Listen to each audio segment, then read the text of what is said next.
Muhammad Rasulullah.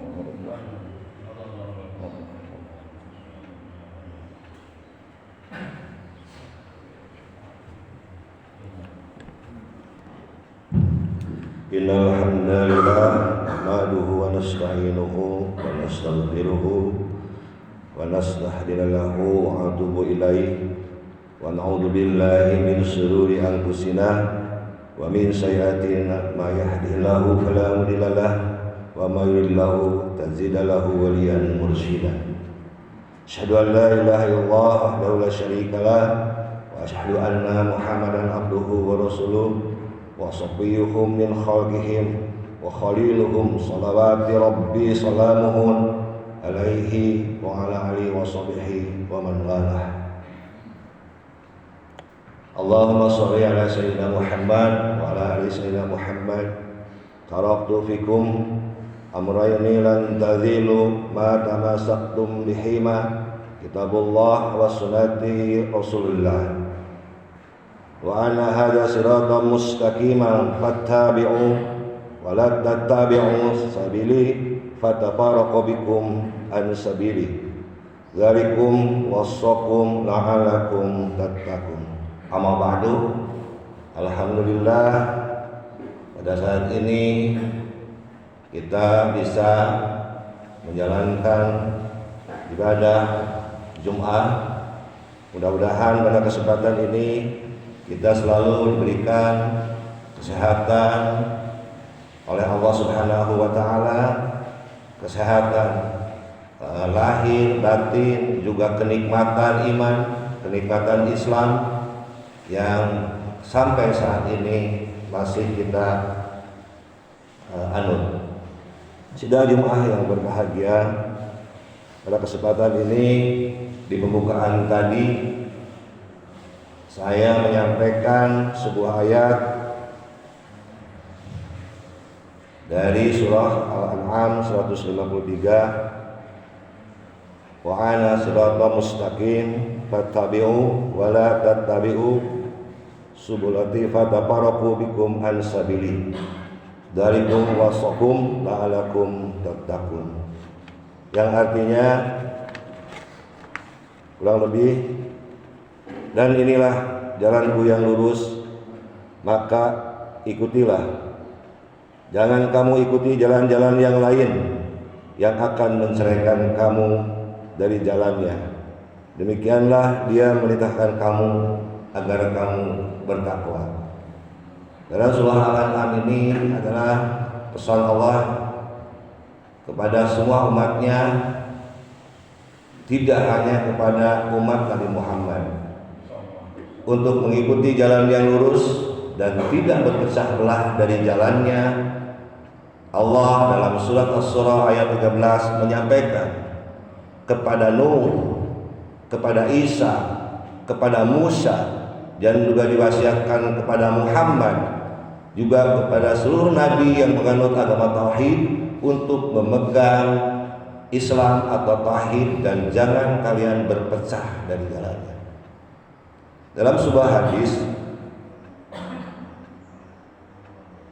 yang disampaikan oleh Imam Ahmad bin Hanbal yang berkaitan dengan surat Al-An'am ini, pada satu ketika Rasulullah khatta biyadihi, Rasulullah menggaris satu garis dengan tangannya, biyadihi, maka Rasulullah bersabda, hadza siratal mustaqim, inilah jalanku yang lurus.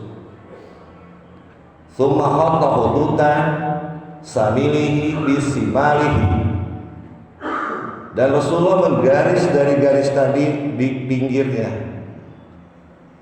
Qala Rasulullah, hadza sabili, ini adalah jalan-jalan yang lain, jangan ikuti jalan ini. Ala sayatin, di atasnya ada setan yang selalu mengajak kepada jalan kesesatan. Berkaitan dengan apa jalan yang lurus? Jalan yang lurus ini sering kita kumandangkan, sering kita menjadikan pembuka doa kepada Allah. Selalu semua muslim selalu berdoa, Ihdina siratal mustaqim siratal ladzina an'amta 'alaihim ghairil maghdubi 'alaihim waladdallin. Dalam sebuah kitab Iqtidai Siratal Mustaqim Mukhalafatu li Ashabil Jahim, yang artinya dalam sebuah kitab karya ulama besar tentang bab mencari jalan yang lurus dan berselisih, mukhalafah fi ashabil jahim, berselisih dengan ahli jahannam, maka jalan yang lurus itu adalah satu jalannya, dan jalan yang lurus itu lurus jalannya dan tidak pernah bersama. Maka dalam kitab itu diterangkan bahwa jalan yang lurus itu adalah jalannya orang-orang yang telah Allah beri nikmat. Jalan yang lurus itu jalannya orang-orang yang telah Allah ridhoi. Jalan yang lurus itu hanya dilalui oleh orang-orang yang bertauhid. Maka dalam hadis tadi yang saya terangkan, jangan ikuti jalannya yang lain, itu adalah jalannya al-maghdub dan jalannya al-dhalim. Seperti dalam surat Al-Fatihah, ya Allah tunjuki kami kepada jalan yang lurus, jalan yang telah Engkau beri nikmat, dan jangan pula kami berjalan pada orang-orang yang telah maghdub dan al-dhalim, jalan orang-orang yang sombong dan jalan orang-orang yang telah Engkau murkai.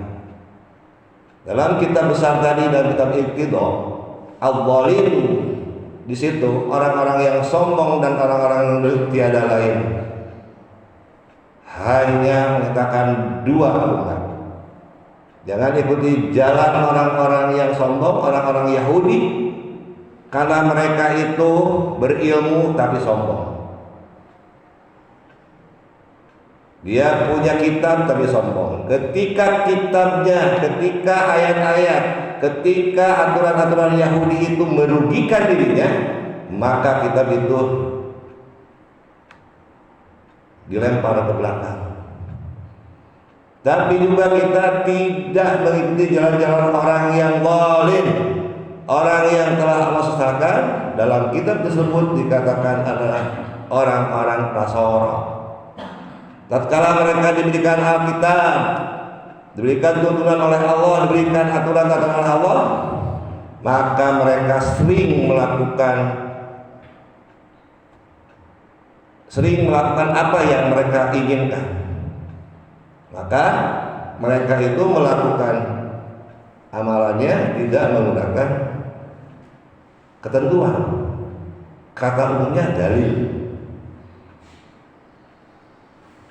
Maka dalam surat At-Taubah pun diterangkan, walaqad kafara alladziina, sesungguhnya orang-orang yang telah Allah kafirkan, di antaranya adalah Yahudi, Nasara. Nah, maka Rasulullah sangat melarang yang tadi saya sampaikan dalam hadis, simalihim wa simalihi, menggaris kiri kanannya. Nah, kiri kanannya tiada lain adalah orang-orang Yahudi wala Nasara. Maka jalan yang lurus itu jalan yang telah Allah berikan kepada umat Islam sebagai jalan yang Allah ridhoi. Semua orang-orang Muslim, mereka yang suka akan baca Al-Quran sangat paham. Dalam surat Al-Maidah ayat 3 telah disampaikan, telah aku ridhoi dan aku beri nikmat. Agama Islam ini aku sempurnakan. Menjadi penutup ayat surat Al-Maidah itu, Allah telah jelaskan hanya Islam, sebuah jalan yang Allah ridhoi untuk umat Muhammad sallallahu alaihi wasallam. Maka ketika kita sering berdoa, ihdinas siratal mustaqim siratal ladzina an'amta 'alaihim ghairil maghdubi 'alaihim waladdallin. Nah, kita harus memahami yang kita minta dan kita memahami apa yang Allah larang. Itu kita berharap jalan yang lurus, jalannya orang-orang yang telah Allah ridhoi, dan kita tidak boleh, kata Rasul, wasimalihi, jalan-jalan yang lain. Karena ala sayatin, di atasnya ada setan, yad'u ilaihi. Kenapa Rasulullah katakan di atasnya ada jalan ada setan? Karena orang-orang al-maghdub dan orang-orang al-zalim yang saya sampaikan tadi, bahwasanya orang-orang Yahudi yang orang-orang mereka itu pintar, Allah berikan kepintaran kelebihan, tapi Allah berikan kita, Allah serukan mereka beragama tauhid.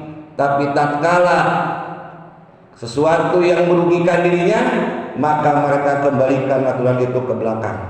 Bahkan di keterangan lain itu dikembalikan ke atas keledai. Dan jalan yang lainnya lagi, yaitu jalan-jalannya orang-orang al-zalim yang Allah serahkan adalah orang-orang yang seperti dalam kitab terangan, yaitu orang-orang Nasara. Ketika mereka beramal, mereka tidak menggunakan dalil. Bahkan dalam keterangan dalam kitab tersebut, untuk pembelaan terhadap nabinya, maka kaum Nasara pada saat itu, para rahib pendeta mengadakan konstitusi untuk membela nabinya, mereka hinakan Allah. Maka muncullah Trinitas. Sedangkan yang kita yakini dalam surat Al-Ikhlas, yang umum kita yakini bahwa Allah tidak beranak, bahwa Allah tidak diberanak. Begitu pula orang-orang Yahudi, ketika para pembesar mereka, ketika tokoh-tokoh politis mereka, ketika tokoh-tokoh rezim mereka melakukan tindakan-tindakan yang salah, melakukan tindakan-tindakan penyimpangan, maka para sohib-sohib rejim tersebut mengadakan rapat atau lebih dikenal dengan konstitusi. Berhubung yang melanggar, berhubung yang berdosa itu adalah pembesarnya, rejimnya, maka rahib-rahib bayaran berkumpul. Mereka merubah ayat-ayat Allah hanya karena membela para pembesarnya, membela para idolanya. Mereka melakukan konstitusi dikarenakan yang melakukan zina adalah para pembesar, maka mereka merubah hukum Allah. Pada saat itu yang berzina ditasmim dan dijilid. Padahal sesungguhnya dalam agama tauhid yang diamanahkan, yang diwasiatkan kepada para nabi, orang-orang yang melakukan penyimpangan atau zina khususnya adalah dirajam. Hanya itu, hanya dua, dirajam dan dicambuk.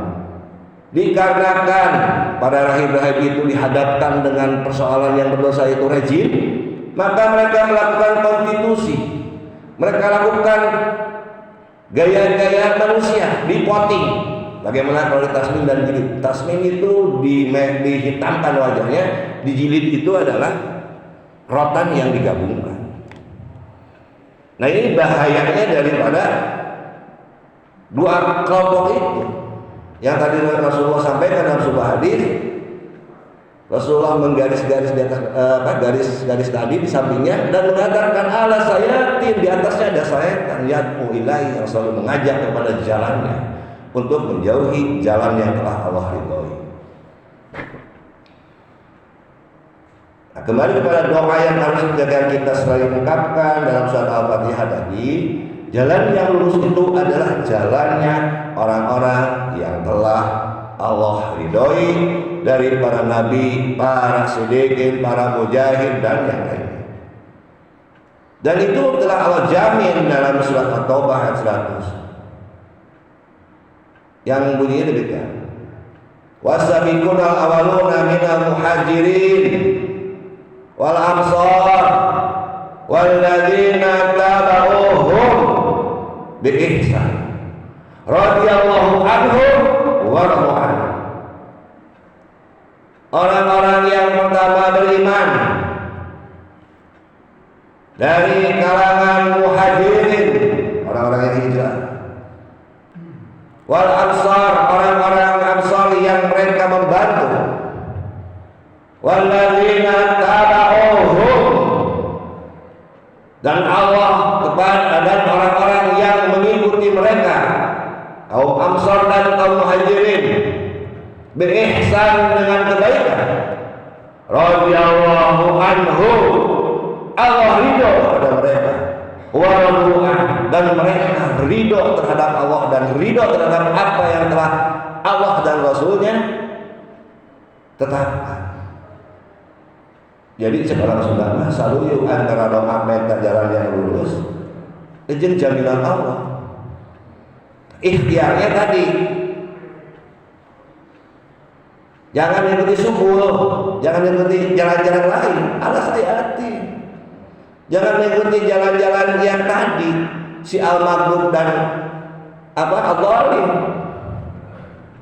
Ya tentunya dengan secara kasat mata kita tidak mengikuti, tidak meyakini mereka. Tapi tasabah, kita tidak bertasabuh, kita tidak mengikuti jalannya orang-orang yang telah Allah murkai. Gayanya minimal gaya mengambil sebuah keputusan, kata ulama istinbat. Jadi ibadah kita ayat dari benar, sedikit ibadah tapi ayat dari benar, insyaallah dalam itu.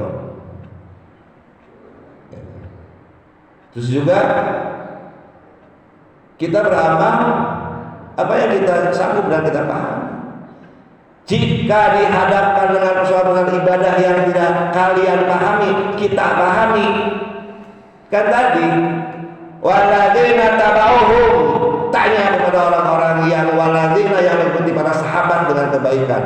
Sahabat, a'immah, para ulama, para syekh, lurus mata rantai itu Allah jaga kebenaran itu. Rasa sayang Allah kepada kita, maka Allah berikan kemudahan kita untuk bisa beribadah. Contohnya ayat masjid, contohnya Allah hidupkan para alim, para ulama, para orang yang mengetahui setiap daerah. Dan tidak ada pilihan buat Allah, fulan bin fulan harus diikuti, tidak. Karena dia ini keturunan Abu Bakar harus ikut, tidak. Ini keturunannya tidak ada jaminan. Karena dalam pembukaan tadi hanya dua wasiat yang Allah berikan. Taraktu fikum amroini kitabullah wa sunnati Rasulillah. Jadi Allah berikan kenikmatan itu berkesinambungan bagi orang yang ingin Allah ridhoi, tapi tanya ayah ulama, ayah alim, ayah ustaz, ayah DKM. Contoh yang paling terus berjalan dalam kehidupan kita sehari-hari, tanda Allahnya ngabadikan zakat fitrah setiap tahun. Coba kita bayang kalau ayah panitia tidak kayak DKM masjid, kemana bapak abadikan? Sudah abadikan dari langsung itu tidak sunnah. Karena zakatnya ayah panitia, ayah ambil zakat supaya zakat kita diterima, maka Allah jaga masjid, jaga daerah, dijaga oleh ulama-ulama, para alim yang bisa membentuk. Pada itu satu contoh kecil yang tiap tahun Allah berikan kepada kita supaya kita itu sesuai dengan doa.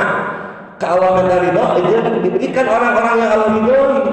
Di antaranya para DKM di ihsan, para sahabat, mereka yang berarti para sahabat. Dalil itu maksudnya. Oh zaman Rasul mun urang bagi nyari langsung cantang tuh memenuhi persyaratan sunnah untuk menjalankan zakat fitrah. Ini contoh kecil yang Allah berikan kepada kita. Nah kembali lagi, jalan yang lurus, jalan yang orang baik itu sekaligus Allah berikan contohnya, yaitu wasabiquna awalun minal muhajirin wal ansar waladina tabauhum bi ihsan. Jadi lebih kaya lagi ayat. Dina keterangan atau berarti ayat sing sahawae jelema anu ngikuti Rasulullah jeung para sahabatna dengan baik, Allah ridho. Dalam surat Al-Asr Allah terangkan, Rabbana ighfir lana wa lil ikhwanina alladzina sabaquna bil iman wa la taj'alna fi qulubina ghillan lil ladzina amanu. Jadi Allah perintahkan kepada orang-orang kemudian, nyata orang-orang memohonkan ampun kepada orang-orang yang telah dahulu beriman, sing sahawai, para sahabat, para solihin, yang oke orang tua kita yang telah dahulu beriman, yang aki urang. Allah perintahkan kita untuk memohonkan ampun kepada Allah atas mereka. Dan jangan ada kebencian dalam hati kita kepada mereka. Lalu mereka salah, atas ya Allah ampuni. Nggak usah dibahas kesalahannya. Nah, itu kunci doa. Maka dibukalah surat Al-Hasr 10, bagaimana Allah kumplit, Allah nyata. Maka supaya kita tidak bingung, ihdinas siratal mustaqim yang sering kita bacakan dalam setiap sholat, dalam setiap doa itu, dengan ikhtiarnya kita jauhi orang-orang cara-cara al-maghdub dan ad-dhalin. Maka mukhalafah, berselisih dengan gaya-gaya mereka. Mereka tuh suka dengan konstitusi, merubah-rubah ayat Allah. Ya kita jauhi. Kita tanya, Ustaz bagaimana ini gini nih? Ustaz nanti buka. Oke, istinbatnya. Banyak Al-Quran bisa dibaca lewat Google, hadis bisa dibaca dengan Google. Tapi kaidah istinbat tidak bisa ada di Google. Maka kita butuh mata rantai ulama, butuh mata rantai orang-orang soleh, butuh mata rantai para ustadz biar sampai ke Rasulullah dan sahabatnya. Sangka kurang diridhoi itu Allah sesuai dengan keinginan kita. Ihdinas siratal mustaqim. Jadi Allahnya Allah ciptakan terus mereka ayat. Dan untuk waladzina taba'uhum, Allah tidak pilih-pilih. Ada saya nama anak nasi cantan tuh. Makanya surat At-Taubah itu ada kelanjutan waladzina taba'uhum. Ngajar anak kiai gelar-gelar di sana, namun anaknya tengeluh dengan kebaikan kepada para sahabat dan para nabi. Mungkin jauh untuk memberi jalan ke Tuhan. Jadi nggak ada pilihan. Dina Islam itu ayat istimewa. Istimewa di kata Allah teh anu pantakwana. Kanjeng Rasulullah pun keluarganya, keturunannya selalu ada dari dunia Rasulullah yang tidak sama dengan Rasulullah. Bedanya untuk pelajaran. Kalau hari ini bedanya dengan ukuran kita nggak bisa memutuskan. Tentang Abu Lahab, Abu Thalib ada keputusan karena saat itu Rasulullah masih hidup. Ayat bahasa-bahasa Rasulullah terkait pamannya walaupun bersama dengan Rasulullah. Nah hari ini ketika keturunan Rasulullah melakukan kesalahan kita bingung. Kumaha ngadalilanna? Maka dalam Islam tidak ada keistimewaan. Siapapun mereka yang bertakwa dan mereka mau mengikuti jalan kebaikan, insya Allah mereka akan meneliti jalan yang kita harapkan, yaitu jalan yang diridhoi Allah. Jalan yang lurus itu satu jalannya, tidak pernah bersatu, tidak pernah berbilang. Jalan yang lurus satu lewat piatol ini ada. Kalau bangun. Nah, kumaha cara ingin mendekati Allah? Hanya banyak metode. Saat ini metode banyak, yaitu dengan thariqah. Thariqah itu metode bagaimana kita mengenal Allah. Maka kalau ada bahasa thariqah banyak, ya Nasabandiyah, ya Ismailiyah, Sijiliyah dan sebagainya, itu metode. Dalam sisi mana mereka mengenal Allah? Tuh, Allah manya nyiptakeun deui menjaga orang-orang yang cinta thariqah. Tanpa thariqah kita nggak bisa mengenal Allah. Dan bisa ma'rifatullah. Kan begitu. Jadi jalan ke Allah itu satu jalannya, tidak pernah berbeda. Kalaupun ada banyak metode itu metodologi.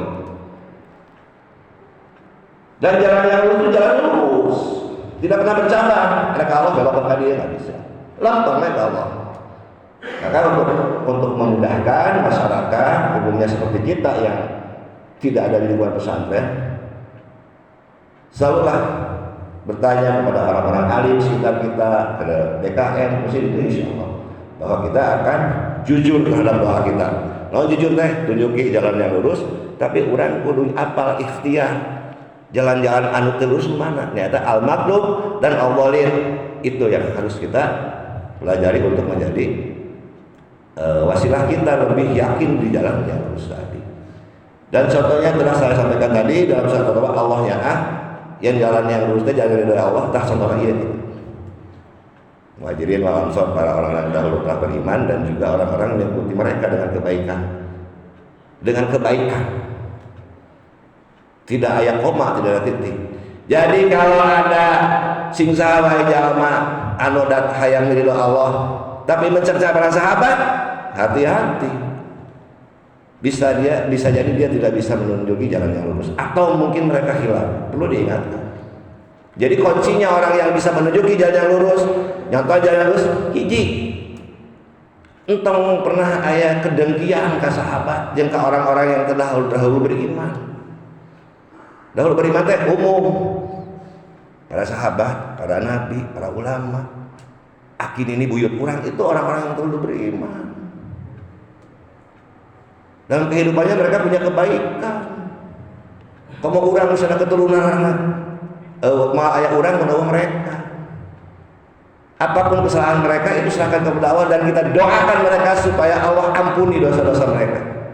Dan urang nu solehna generasi selanjutnya jujur we dina ibadah, ngadoakeun terus supaya jadi hujah nyaangan dikubur.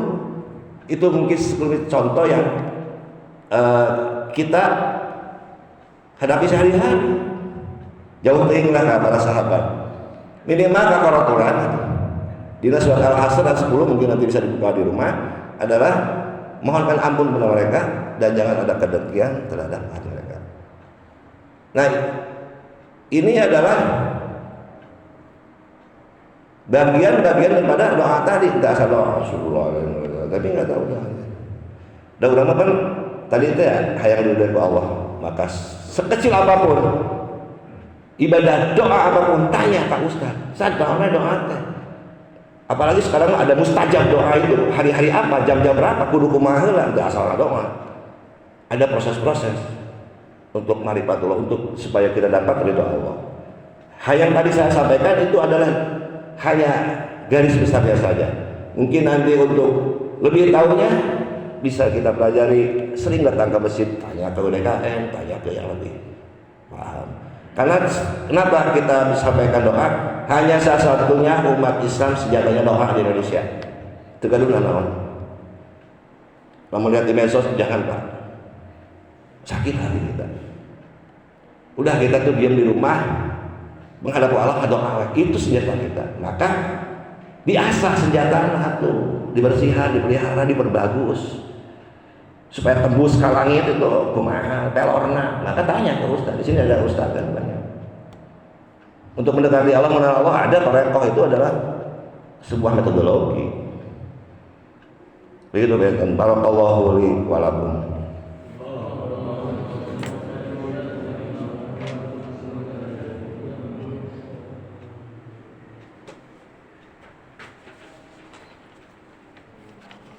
Alhamdulillah, alhamdulillahilladzi arsala rasulahu bil huda wa dinil haq liyudhhirahu 'ala dzikrihi wa kafa billahi syahida. Para hadirin sudah rumah yang berbahagia, yang telah saya sampaikan tadi, maka selalu dalam Al-Quran kita sering baca adalah aqimuddin wala tafarraqu. Jadi tegakkanlah agama ini dan jangan berpecah belah. Karena yang bisa untuk mempersatukan agama ini, bersatu dalam agama ini hanya orang-orang yang berharap ridha Allah. Tidak bisa agama ini dipersatukan orang-orang yang mereka tidak biasa dengan persatuan. Tadi dalam ayat, dalam hadis dan yang lain bahwa orang-orang yang tidak menegakkan agama dan tidak mau mempersatukan agama ini dan mereka hanya ingin memecah belah adalah orang-orang musyrik. Jadi ciri-ciri musyrik itu sanes ibadah ke Allah lewat batu gitu. Ibadah ke Allah di buah-buah. Itu berkaitan dengan tauhid. Tapi bermusyrik dalam syariat adalah mereka orang-orang yang tidak menegakkan agama ini dan mereka tidak mau bersatu. Selalu ingin berpecah belah. Torekoh dijadikan pecah belah. Bukan, torekoh itu metodologi.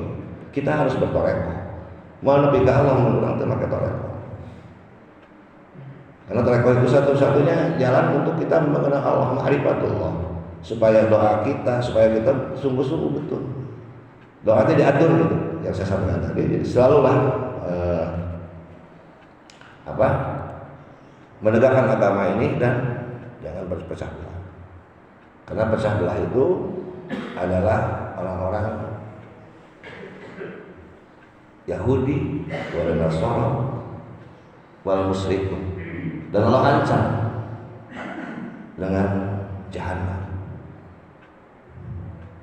Jadi dalam surat lain, orang-orang musyrik, orang-orang Yahudi, orang masalah Allah finnar jahannam. Dan mereka seburuk-buruknya makhluk. Orang yang tidak mau bersatu dalam Islam dan tidak mau menegakkan agama ini adalah sejelek-jeleknya makhluk. Sangat seksimpul baca di Al-Quran. Wahizina lahudina hunafal itu banyak ayat.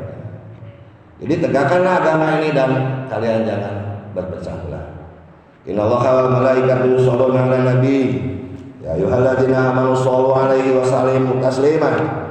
Asyhadu an la ilaha illallah wa asyhadu anna Muhammadar Rasulullah. Allahumma sholli ala sayyidina Muhammad wa ala ali sayyidina Muhammad. Rabbana atina fid dunya hasanah wa fil akhirati hasanah wa qina adzabannar. Wassalamualaikum warahmatullahi wabarakatuh.